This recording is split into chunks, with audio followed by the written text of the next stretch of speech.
down, up. So we're going to cross product up here. I take the products. Then what do? Subtract. So the determinant of this is -2. There are no questions that use the area determinant for the area or any of that. There might be a simple determinant. Oh, the area like one of these? Like one of these. You mean for the triangle? Yep, there's none of them that use the determinant itself. Yeah. Is there any multiplying matrix? Nope. And there's no Kramer's rule with the determinant. There might just be a simple one like this, but there's no Kramer's rule.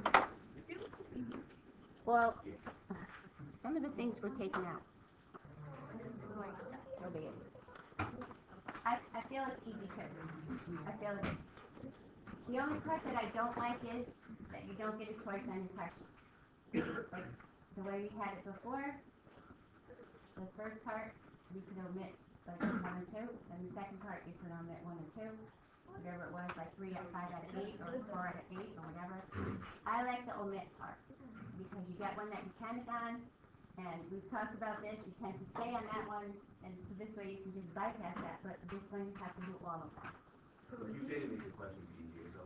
I did questions on.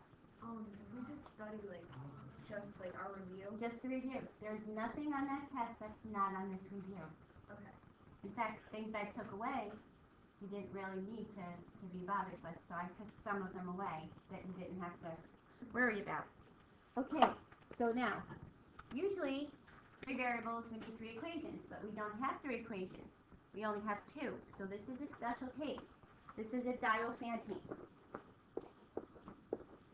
Now the Diophantines usually we did with word problems, and they had like the amount of coins you had and the amount of money or the amount of tickets you sold and blah blah blah.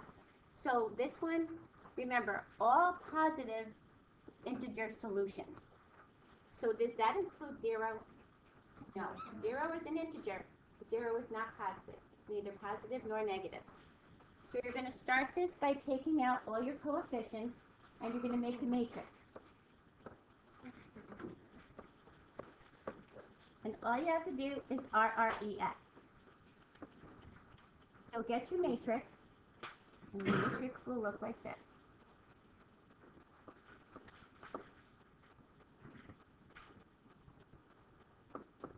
Okay. Now, this is your X, your Y, your Z, your constant. You're going to solve X and Y in terms of Z. So we're going to say X, I'll do it up here so that you can see it. X minus Z equals 21. Y plus 2Z equals 10. Solve the variable in terms of Z. So I'm going to add Z. I'm going to subtract the 2Z. Okay, then, once we did this, what do we do now? Greater than 0. We take this little piece in here, and we say, solve this greater than 0 because we need positive integer solutions. We take this guy.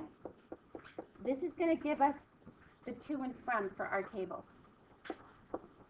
Okay, so Z is greater than -21. So we know on our number line, we can't use -21. So somewhere, we're going to start here and not use 0. This guy, we're going to subtract 10 and divide by -2. And when you divide by a negative, what happens? You flip the sign. Good. So now, you're somewhere from the 5. Can you use 5? No. You're somewhere in here. Only positive integers. So you make a table of your X's. Of your Z's. 1, 2, 3, 4. And those are the only ones we can use because this is what made us get there. That's the important part. And when kids are doing this, that's the part they forget, how to start that. Now, for the X, just put that in your calculator. Just put this part in your calculator in your Y1, and put this one in your calculator in your Y2. Just use X instead of Z. Go to the table and pull out any of those solutions that have positive integers. And it just so happened they all did, right?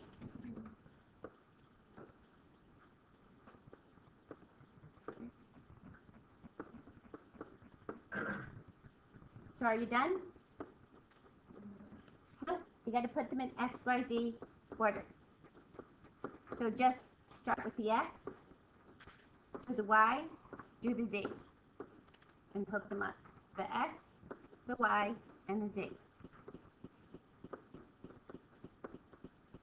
Kind of see a little pattern here. Okay, that's your solution. Good?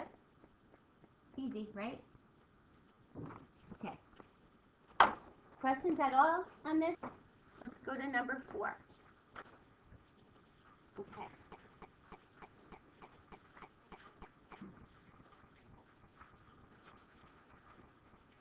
Now, some of these have limits, some don't. This guy over here, this is C. Describe C for me. What would you say about C? It's, well, not the figure, just the point itself. What kind of point is that we've done? A point of discontinuity. So if we looked at our graph from both ends, do they approach that point? Okay, so if we could fill this in, it would be that y value that they both approach, right? So we call that a point of discontinuity, and we call that removable. We can remove that point. This guy over here, this is where B is.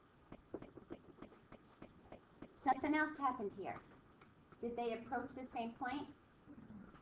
So there probably is what that happened there. Like an asymptote, very good, like an asymptote. A point that I just cannot use at all, and it's causing me to go in different directions, and it's probably a little bit different than an asymptote, but it's kind of similar the way it's working. This is called a jump discontinuity. Do you have to know that part? No, but I just want you to be able to identify this. That's called a jump discontinuity. The ends, where the ends go, this is where it approaches negative infinity because it's going that way. And this guy is also approaching infinity. And those are the limits we're going to look at as well. So now, here's a problem. If I have this function when x is 1, and I put this, oh, okay, so that was this part, sorry. Okay, so the figure where the limit doesn't exist, I don't care about the answer, I just want you to see the points. Take a look at this guy. If I have x is equal to 1, it's right below yours, right? It's right on the next page. Wait, is 4B?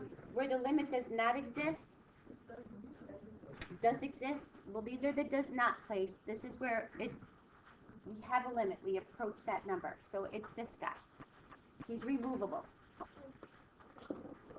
He's removable. That limit exists. You can also say, what's the limit at this point? I can pick any point I want. Does that limit exist? Is there a point on that line? Uh-huh. That limit exists. I reached a physical point. This one, that limit, I could reach a point if I could close it up. If I could, here's another way to do this. If you could put your pen down and go continuously around it, then you have a removable point. If you have to put your pen down, you have to stop, you have to pick it back up, you jumped. So anything that could be considered continuous that I could close off to make myself continuous is removable. That has a limit. This guy down here, here's a problem. At x equals 1, well, these factors down here tell me I can't use 1, right? If I put 1 in there, don't I get a denominator of 0? Something should happen at that 1. Well, how did you know it was a point of discontinuity?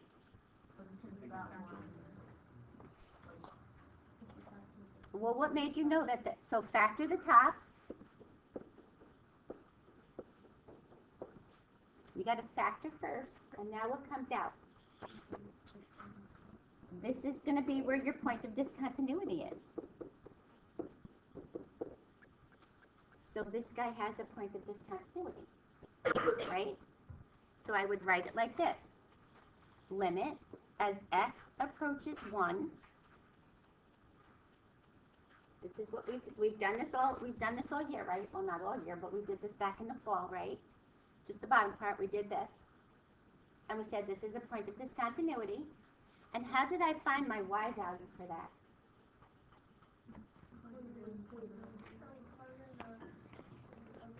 To the reduced whatever was remaining from there, because I can't plug it into the whole thing because I get a 0. So I plugged my x is 1 into here. This is going to be my y. So now, here's my point, my x and my y. This is my point of discontinuity. This is how we solve this. So now, I'm just going to rewrite this. Instead of saying x equals 1, I'm going to say as x approaches 1, what would be my value of y? 3/2. I could reach that point if I could close that up. This point over here, x is equal to -1, gives me what? An asymptote, right? There's no way those points are ever going to meet because it's going to send it in opposite directions. So here's my asymptote. One's going to go like that, one's going to go like that, or opposite ways to do it. It's going to send it in different directions. So there's no limit there. But the limit exists at my point of discontinuity. The asymptote is only the other factor in It is. So that's the only factor that's left in my denominator. So I set that equal to 0 because I can't remove that. Nothing let me cross it off. Nothing let me remove that. So it's not removable.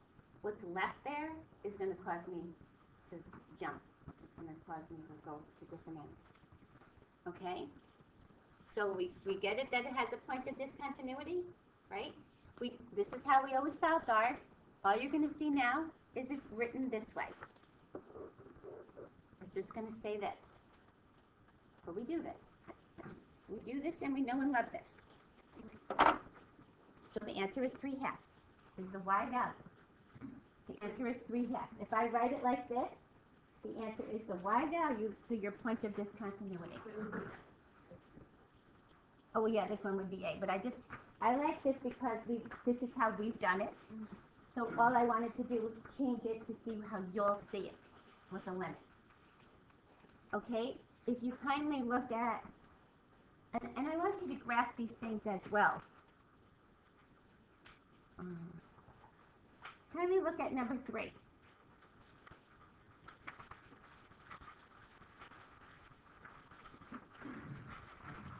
So you find me the answer.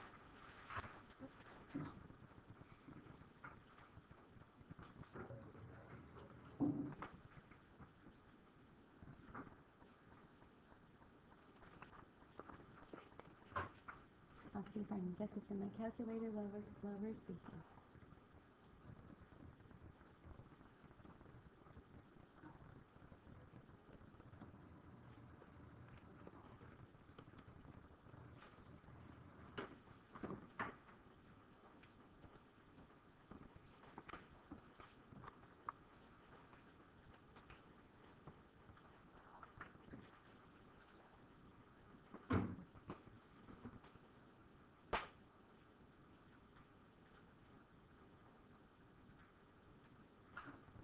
Yes. Give you a limit that tells you that should be factor of your denominator. Well, when they give you that limit, I would try to plug that in first. Plug it in. Plug in 3. See if it actually does have a limit. When you plug in 3, just check your denominator first. 3 squared is 9, minus 3 is 6, minus 6 is 0. Whoops, can't do it. Sometimes if it says x approaches 4, 4 is going to work. So as soon as you plug 4 in, you get a value. That's your limit. This guy says, got a problem. This is 0. That point doesn't exist right now. But if it did, what would that y value be if I could close it up? Then you factor and check for discontinuity. Then you know you got a point of discontinuity. Now watch. I want you to graph it first because it tells you a lot of things. So 3, let me look at my table. Let me see what my value is of 3. I'll know what my limit is. Oh, my value has an error in it. It means something's there. But yet my graph looks like, this doesn't look like it goes right over 3. So that's how you can tell where your limit is. If I have a value that's there, it's converging on that point. So remember we did this. We said if I can't use 3 because 3 is not going to work. 3 is leaving me blank. I got a hole there. But if I say take the value of 2.999, if I do this, I get a value. The value is 0.6. Okay? And if I did it from the other end, 3.0000001, I'm going to converge at the same point. So that point says, well, if you fill this in, your pen would go straight over this. That's your discontinuity, but it's a point of discontinuity. It's removable. So what you want to do is, normally we say this, when x is equal to 3, what do you have? This is your point of discontinuity. Because if I factor this, this is the point that I can take away. Can I take away this one? X plus 2. There's my asymptote. X is equal to negative 2. It goes in different directions. No limit there, but the limit is here. So then I take what's left over, and now I plug my 3 into this, and that's the same as 0.6. That's the same as 0.6. So there's my limit as x approaches 3. If I say what's my limit as x approaches negative 3, I would plug negative 3 in here. Or better yet, I can just go to my table. I can say, okay, where is my negative 3? So what's my limit as x approaches negative 3? Negative 3. What's my limit as x approaches 0? 3 halves. I have a limit tells you what point lives there. Like, what's the point to it? Like, we've done this all year, but we just didn't call them by limits. Yeah, we'll plug it into the whole thing first. What I would do first, Amani, is I would graph it. I don't have to plug anything in. So when I graph it, I can tell right away there's an asymptote here, so something stays in my denominator. But this guy right here, it looks like it wrote right over it. So that's my point that I should be able to converge at. That's where my limit is. Okay, does that make sense to you guys? 3/5. 3/5. On my calculator, it came out to 0.6 because it just came out as a, okay. Hang on. Okay, go to number 6, if you will. Go to number 6 and answer me that one.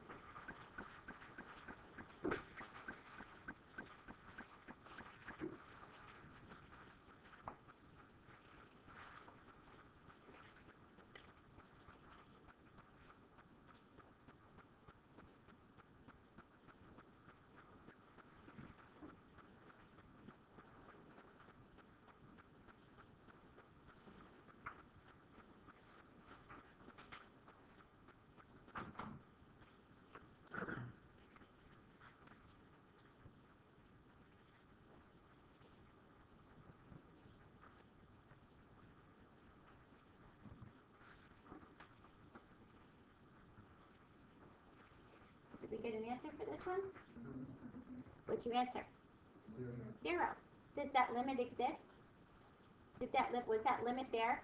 Was it an actual point? So that limit existed, and we didn't have to worry about converging, but that limit existed because it was there. If I graph it, it looks like there's nothing missing, right? So when I go to my table, I go down here. The only one that I'm going to have a problem with is negative 2. That's the only one I'm going to have a problem with, negative 2. However, when I do that, negative 2 looks like it's filled in, right? So where's my point of discontinuity? My point of discontinuity is negative 2. And if I factor this out, there's my point of discontinuity. If I take that out, I'm left with x minus 2. So when x is negative 2, my point of discontinuity would be y is negative 4. But this guy, this limit existed. It was at 0.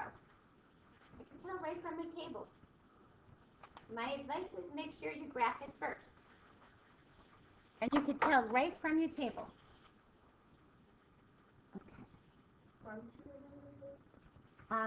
Well, no, the answer to this is 0. Yeah.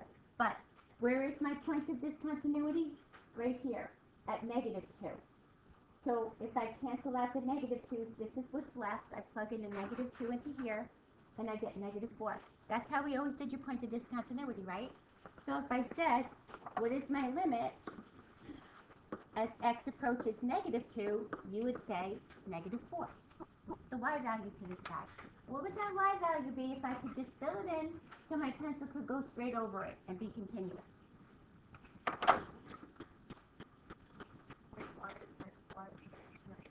No, the answer to this question is 0. Because you can plug the 2 into here. You can plug the 2 in here. 2 squared is 4 minus 4 is 0 over 4, which your answer would be 0. That point is there. So when I graphed it, did you see on the graph that point was there? That point exists already. A point can have a limit even if the point exists, which is a hard concept because where am I going with it? It's already there. Why do I need to have a limit to this? A limit is just what point did I reach or what point can I reach? But then I said, okay, which one does have the point of discontinuity? It's when I reach x of negative 2. Okay? So what's the answer to this next question? What's the answer to 7?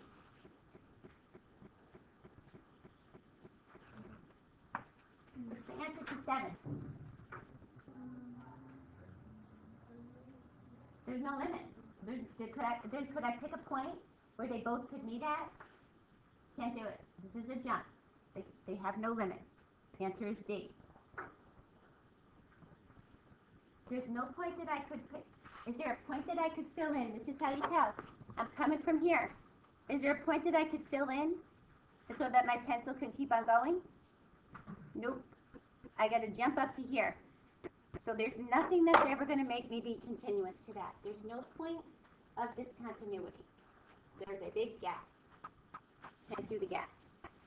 Okay. So now. All right. So if you kindly go to the front of this. It's the same thing that we've done. The same thing we have always done. We just call it by something different. That's all. Same thing we did. So look at this first guy. Before we do anything about the limit, I just want to talk about the asymptotes. Here's an equation. Let's talk about your asymptotes.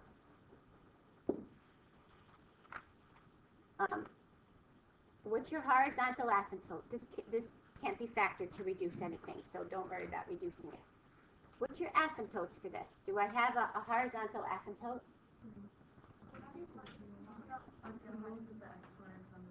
There's 3 rules. So go to the highest exponent. They both have a 2. So therefore, you're going to make a ratio. And your ratio is going to be 1 over 4. So what exactly does that thing do?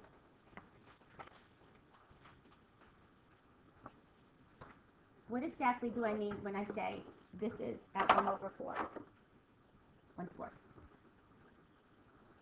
What is that there for? Good. It guides your end behavior.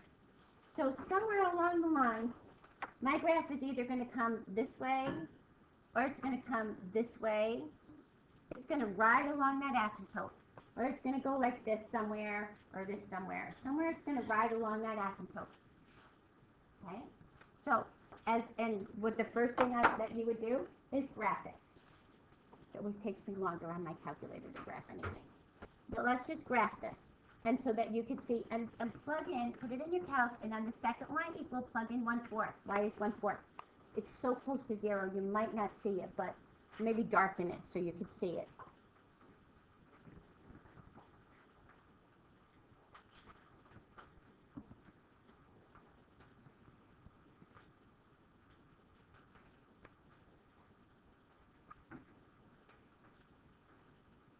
Okay, so let's take a look at this. I didn't put in 1/4. See what this is doing?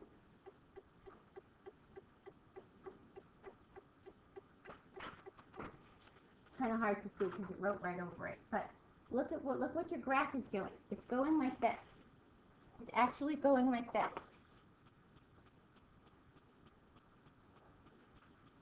This is what it's doing. So as this x value keeps going on and on and on, it will never touch that asymptote, right? But if it could reach it, what would that y value be? 1/4. So therefore, a limit for infinity is your y asymptote. Any limit for infinity is your y asymptote. Horizontal asymptote. So anytime you see a limit to infinity, all you need to do is do your horizontal asymptote. Follow your 3 rules. And instead of saying y equals, you just say equals. What point will that eventually get to, hopefully? If it could ever touch it, would be 1/4. How about if I said, what is the limit as x approaches negative infinity? What would your answer be? No. Same thing. It's still trying to approach 1/4, right? It's still trying to approach 1/4. Okay. Those are the only two things that you're really going to see. Is a point of discontinuity and a limit to infinity. And I want you to remember that a limit to infinity is your horizontal asymptote. That's all it is.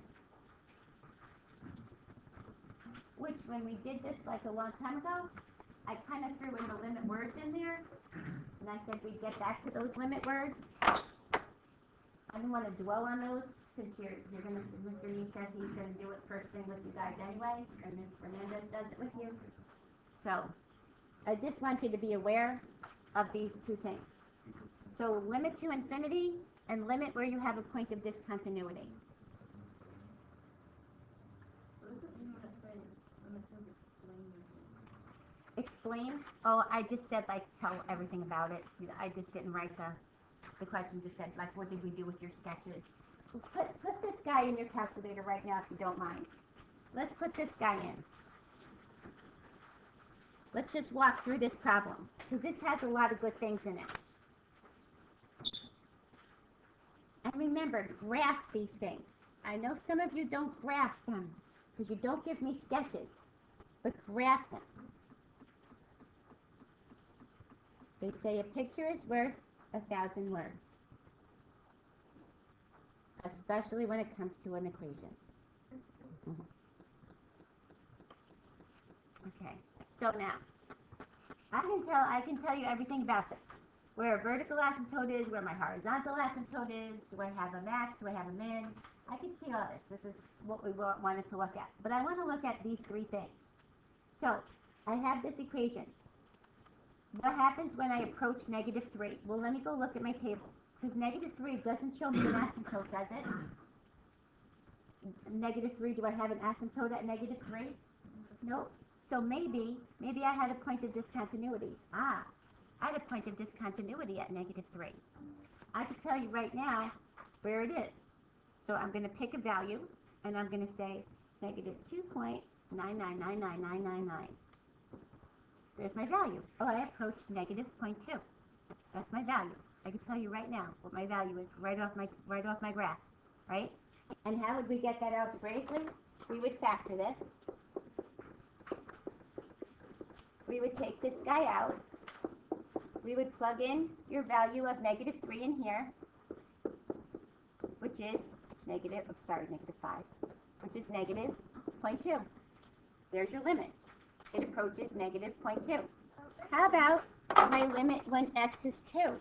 Well, x is 2. This is the guy that's left. This was my asymptote.